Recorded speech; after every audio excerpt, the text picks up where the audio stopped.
నిజామాబాద్ నగరపాలక సంస్థ ఏర్పడిన తర్వాత నిజామాబాద్ నగరపాలక సంస్థ మొదటి మేయర్గా పనిచేసిన ధర్మపురి సంజయ్ పట్టణాన్ని అన్ని రంగాలలో అభివృద్ధి బాటలో నడిపించారని ప్రజలు చెబుతున్నారు. మళ్లీ క్రియాశీల రాజకీయాల్లో పాల్గొనడం సంతోషంగా ఉందంటున్నారు సంజయ్. రాబోయే ఎన్నికల్లో కాంగ్రెస్ పార్టీ తరపున ఎమ్మెల్యేగా పోటీ చేయాలనే కృతనిశ్చయంతో సిద్ధమవుతున్నామంటున్న ధర్మపురి సంజయ్తో మా నిజామాబాద్ ప్రతినిధి Ramesh face to face.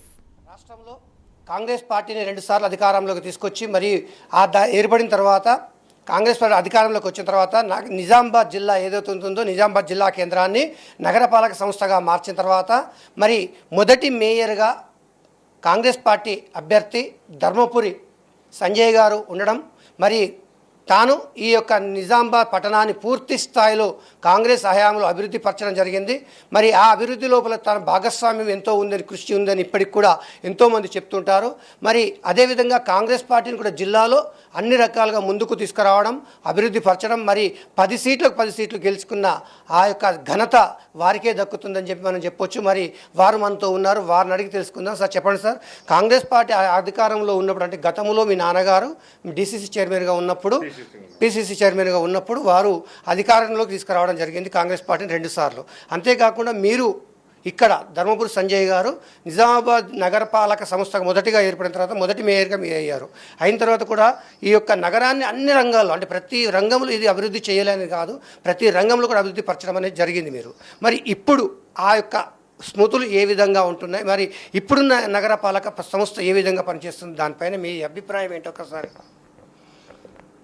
So prime 9 వారికి నాకు తెలిసి ఇది ఫస్ట్ ఇంటర్వ్యూ అనుకుంటాను. సరే, నాకు ఈ అవకాశం కల్పించినందుకు మొట్టమొదటిగా ప్రైమ్ 9 యాజమాన్యానికి ధన్యవాదాలు తెలియజేసుకుంటూ, మీరు ఇంట్రడక్షన్లోనే చక్కగా చెప్పారు. అన్ని రంగాల్లో నిజామాబాద్ని అభివృద్ధి చేయటానికి ప్రజలకు సేవ చేసుకునే అవకాశాన్ని నిజామాబాదు జనాభా ఓటర్లు మాకు కలిగజేసినందుకు ఓటర్ మహాశయులందరికీ ధన్యవాదాలు తెలియజేసుకుంటూ, ఇప్పుడు ఉన్నటువంటి యంగ్ జనరేషను యంగ్స్టర్స్కి కొన్ని గుర్తు చేయదలుచుకున్నాం. మనం ఇప్పుడు సమ్మర్లో ఉన్నాం, ఎండాకాలం. ప్రతి సమ్మర్లో నిజామాబాద్లో డ్రింకింగ్ వాటర్ స్కేర్సిటీ ఉండేది. ఏప్రిల్ 15 దాటంగానే మున్సిపల్ అధికారులు వచ్చి ఛాంబర్లో మీటింగ్ పెట్టేవాళ్ళు.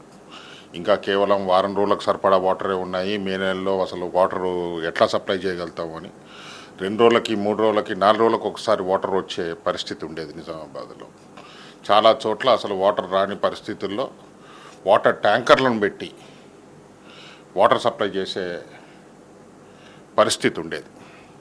అటువంటిది ఇవాళ అనునిత్యము ప్రతిరోజు ప్రతి ఇంటికి మంచినీళ్ళు సరఫరా జరుగుతోందంటే ఆ కార్యాన్ని పెద్దలు డి శ్రీనివాస్ గారు కాంగ్రెస్ పార్టీ సపోర్టుతోని గోదావరి నీళ్లను నిజామాబాద్ మున్సిపల్ కార్పొరేషన్ డ్రింకింగ్ వాటర్కి తీసుకురావడం జరిగింది. ఇది పెద్ద అచీవ్మెంట్ సిటీకి. ఈరోజు సమ్మర్లో ఏ ఇబ్బందులు లేకుండా ప్రతి ఇంట్లో మంచినీళ్ళు తాగగలుగుతున్నామంటే అది కాంగ్రెస్ పార్టీ చేసినటువంటి ఘనకార్యం. ఇది ఒకటి గుర్తు చేసుకుంటూ, రోడ్లే కానివ్వండి, ఫ్లైఓవర్లే కానివ్వండి, ఏదైనా కూడా ప్రజలు కోరిన వెంటనే వీలైనంత మటు చేసే పూర్తి ప్రయత్నం చేసాం, కంప్లీట్ చేసాం. ఇంకొకటి మేజర్గా చేపట్టింది నిజామాబాద్ టౌన్లో అండర్ గ్రౌండ్ డ్రైనేజ్. అది మేము 85% కంప్లీట్ చేసిన తర్వాత ఈ 9.5 సంవత్సరాల్లో కూడా టీఆర్ఎస్ గవర్నమెంట్ దాన్ని కంప్లీట్ చేయలేకపోవడం దురదృష్టకరం. అది చేయకపోగా పైపెచ్చు ఒక 5-6 సార్లు పోయి అక్కడ ఫోటోలు దిగి ప్రజల్ని మేమేమో ఘనకార్యం చేశామని చెప్పి ఫోటోలు దిగి ప్రెస్లోను మీడియాలో దాన్ని రిలీజ్ చేయటం ఇట్స్ రియలీ అన్ఫార్చునేట్. ఇప్పుడు నెక్స్ట్ కాంగ్రెస్ గవర్నమెంట్ ఫామ్ చేసిన తర్వాత నిజామాబాద్ని ఇంకా ఎక్కడైతే మేము వదిలిపెట్టిపోయామో అక్కడి నుండి మళ్ళీ డెవలప్ చేయాల్సినటువంటి అవసరం ఉంది. నిజామాబాద్ టౌను కార్పొరేషను ఈ 9 సంవత్సరాల్లో ముందుకు పోవటం కాదు కానీ వెనకకు పోయింది. యథేచ్ఛగా ప్రతి చోట గవర్నమెంట్ ల్యాండ్లు కబ్జాలు, నిరుపేదల్ని భయపెట్టేయటం, పట్టాలు లాక్కోవటం, చాలా కంప్లైంట్స్ ఉన్నాయి. నా దగ్గర ఎవిడెన్సులు కూడా ఉన్నాయి. సమయం వచ్చినప్పుడు వాటన్నిటినీ కూడా ప్రెస్ మీడియా ద్వారా పబ్లిక్కి తెలియజేయడం జరుగుతుంది. చాలామంది వచ్చి కంప్లైంట్ చేశారు. This is really unfortunate. Public representatives యథేచ్ఛగా ఏదైతే వీటిని ప్రోత్సహిస్తున్నారో అది నాకు తెలిసి నిజామాబాద్లో ఏ పార్టీ వారు కానీ, ఈ పార్టీ ఆ పార్టీ అని కాదు, ఏ పార్టీ వాళ్ళు ఏ పబ్లిక్ రిప్రజెంటేటివ్ కూడా ఇంత చండాలంగా కార్యక్రమం చేయలేదు. సార్, అంటే నాన్నగారు పిసిసి అధ్యక్షుడిగా ఉన్నప్పుడు, మీరు మేయర్గా ఉన్నప్పుడు ఇక్కడ ఈ నిజామాబాద్ జిల్లాలో ఇందిరమ్మ ఇండ్లు అని చెప్పి ఒక బ్రాహ్మణ కాలనీ అనేది ఒకటి ఏర్పాటు చేశారు. అట్లా అనేక కాలనీలను కూడా మీరు ఏర్పాటు చేయడం జరిగింది. మీ కృషి వల్ల, మీ నాన్నగారి కృషి వల్ల జరిగింది, కాంగ్రెస్ పార్టీ వల్ల. మరి ఇప్పుడు ఇచ్చిన డబుల్ బెడ్రూములు దాదాపుగా 8,000 డబుల్ బెడ్రూములు నిజామాబాద్ పట్టణానికి కేటాయించారు. దాంట్లో 800 మాత్రమే నిర్మాణం చేశారు. అవి ఇప్పటికి కూడా పేదలకు ఇవ్వాలి. మరి దీనిపైన మీ డబుల్ బెడ్రూముల పైన, అంటే మీరు చేసిన ఇందిరమ్మ కాలనీస్ పైన మీరు ఏ విధంగా చెప్పగలుగుతారు, ప్రజలకు ఏం చెప్పగలుగుతారు? ఇందిరమ్మ ఇండ్లు అనేది బ్రహ్మాండమైనటువంటి కాన్సెప్ట్ అండి. దాంట్లో నిరుపేదలకు ఎవరికైతే ఇల్లు లేవు అని అప్లికేషన్ పెట్టుకున్నారో వారందరికీ ఇండ్లు కట్టించే కార్యక్రమం కాంగ్రెస్ పార్టీ ఆ రోజు చేపట్టింది. ఫర్ ఎగ్జాంపుల్, ఇప్పుడు నిజామాబాద్ టౌన్లోనే శ్రీనివాస్ గారి హయాంలో నాకు తెలిసి 50,000కు పైగా నిరుపేదలకు పట్టాలు ఇవ్వటం జరిగింది. అంతేకాకుండా మన స్కీమ్ లెక్క ప్రకారం కొన్ని వందల వేలాది మందికి ఇండ్లు కట్టియటం కూడా జరిగింది. దాంట్లో భాగంగానే అటు అన్ని కమ్యూనిటీస్లో నిరుపేదలు ఉన్నట్టుగానే బ్రాహ్మణులలో కూడా నిరుపేదలని ఎంపిక చేసి వారిని అప్లై చేసుకోమని ఇటు బ్రాహ్మణ్స్కి అటు ముస్లిం కమ్యూనిటీలో కూడా మస్జిద్తుల్లో మన ప్రే చేయించే వాళ్ళే కానివ్వండి, వాళ్ళకు కూడా అటు వాళ్ళకు వీళ్ళకి ఇద్దరికీ కూడా నిరుపేదలు ఎవరైనా ఉంటే అప్లై చేసుకున్న వారికి ఇల్లు కట్టేయటం జరిగింది.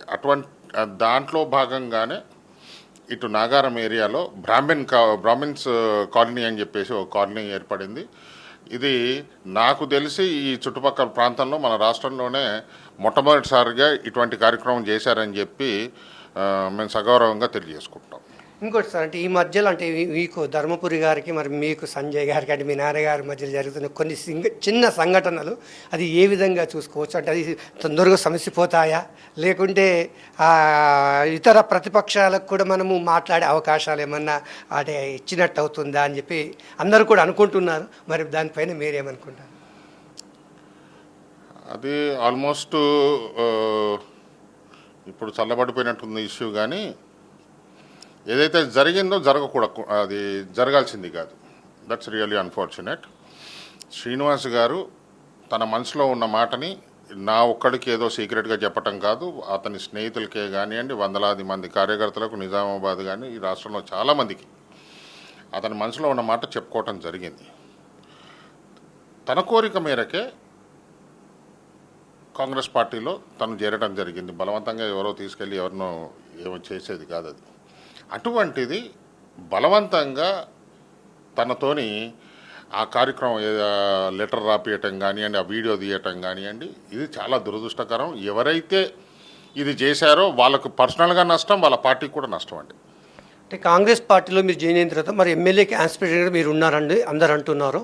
మరి మీరు ఎమ్మెల్యేగా పోటీ చేస్తున్నారా? మరి చేసిన తర్వాత కాంగ్రెస్ పార్టీని జిల్లా లోపల ఏ విధంగా ముందుకు తీసుకెళ్తారు మీరు? నేను పోటీ చేస్తున్నానని నేను ఎప్పుడు చెప్పుకోవట్లేదండి. ప్రజలు మాట్లాడుకుంటా ఉంటే సంతోషం. నాకు పార్టీ ఏ బాధ్యత ఇస్తే, ఏ కార్యక్రమం చేపట్టమని చెప్పేసి చెప్తే ఆ కార్యక్రమాన్ని, ఆ బాధ్యతను నేను తప్పకుండా నెరవేరుస్తానని తెలియజేసుకుంటా ఉన్నాను.